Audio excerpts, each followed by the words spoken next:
Muraho neza inshuti za MK Family TV. Turizera ko muri amahoro aho muri hatandukanye. Twebwe iwacu ni amahoro, turashima Imana ikomeje kuturinda, ikomeje kudutiza umwuka w'abazima. Ntacyo tuba twatanze, ni ubuntu bw'Imana. Ugiye ugenda ugataha amahoro, ukajya ku kazi, ukagaruka, ukirirwa mu rugo, ubuzima bukaba nk'ibisanzwe, ntabwo biba bisanzwe burya. Ubwo ni ubuntu butangaje. Rero turizera ko namaho muri amahoro, mukomeje gushima Imana mwese mu miryango yanyu. Hagati aho ngaho nakwara mbiyegereze n'abasuhuzi.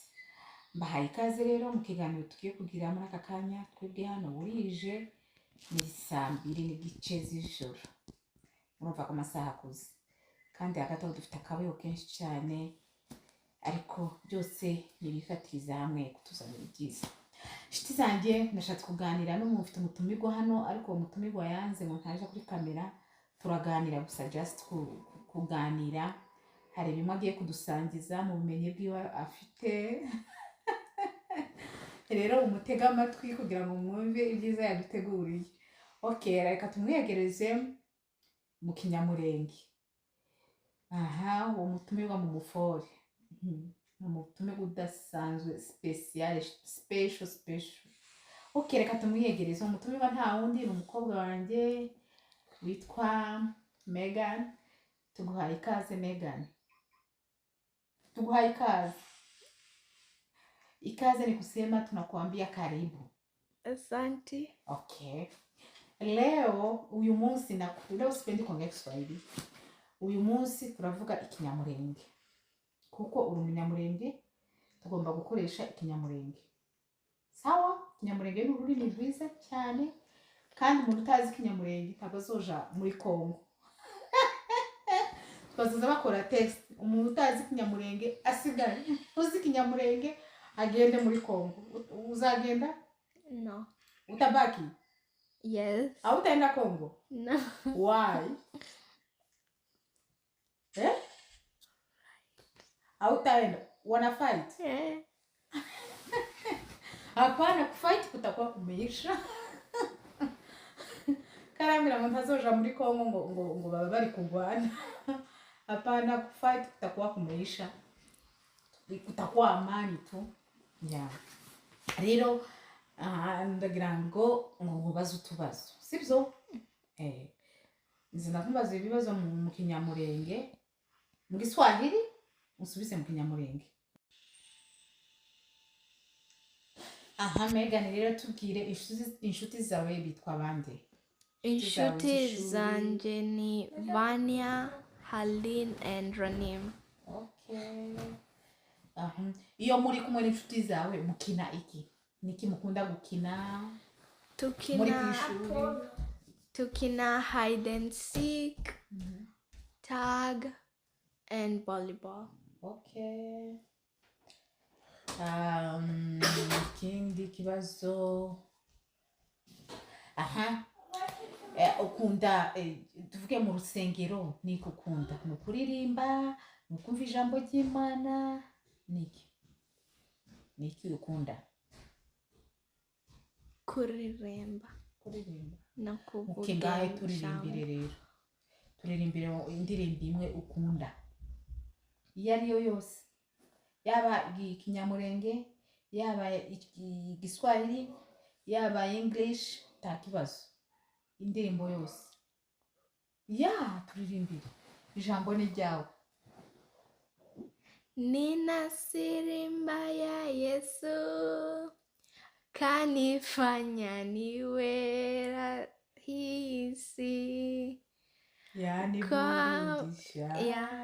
Nikirukaruka, Hosana, amen. Bravo. Megan, arakoze ku kiganiro cyiza duhaye. Imana iguha umugisha. No kwitegura buri munsi uzaza tubwira amagambo make yani kugira ngo twike Ikinyamurenge tukimenye. Sawa? Okay. Uyu munsi ni wowe, ejo ni Elijah. Buri muntu wese turashaka kwiga Ikinyamurenge muno mwacu. Sawa? Good. Kandi wakoze cyane. Thank you so much. I love you. I love you too. Okay, bye. Bye. Okay, nkuko mubibona rero dufite umutumirwa wacu, umutumirwa udasanzwe. Uyu munsi twashatse kugira ngo tuganire mu Kinyamurenge si Kiswahili. Rero tuguhaye ikaze. Turaganira utubazo dukeya cyane. First of all, icyambere witwa nde? Nitwa Megan Gaju. Megan Gaju, good. Urumuki? No Musegege. Umusegege. Aha, ufite imyaka ingahe? Nifite imyaka 12. 12 ni ingahe? 12. Okay, good. Wabimenye. Wiga mu wa kangahe? Niga mua grade 7. Muvukana muri bangahe? Abatatu. Batatu. Abahungu ni bangahe? Ababiri. Abakobwa? Umwe. Ukunda iki? Kunda ku play sports. Ase nini? Napenda kucheza sports kama volleyball. Kwa Kinyamurenge uvuga mu Kinyamurenge? Kucheza sijui inaitwaje. Kucheza ni ugukina. Oh. Kunda kukina volleyball. Okay, good. Megan akunda gukina volleyball. Sogokuru wawe ninde? Ubyara mama wawe yitwa nde? Muyoboke. No, uyo ni mwenye anazaa baba yako. Baba yake na mama yako. Kunda Bantu. Good. Ubyara papa wawe? Muyoboke. Okay. Mwingine swali. Ukunda kurya iki? Kunda kurya noodles and pizza. Okay, good. Okay, Megan arakoze ikiganiro cyiza duhaye. None urumva uri umunyeshuri uteganya kuzaba iki? Niki uzaba muri future? Muri igihe kizaza. Future ni igihe kizaza. Uzaba iki? Nashaka kuwa doctor. Wow, good. And courage. Na Jaden atakuwa doctor. Inshuti zawe bitwa bande ku ishuri?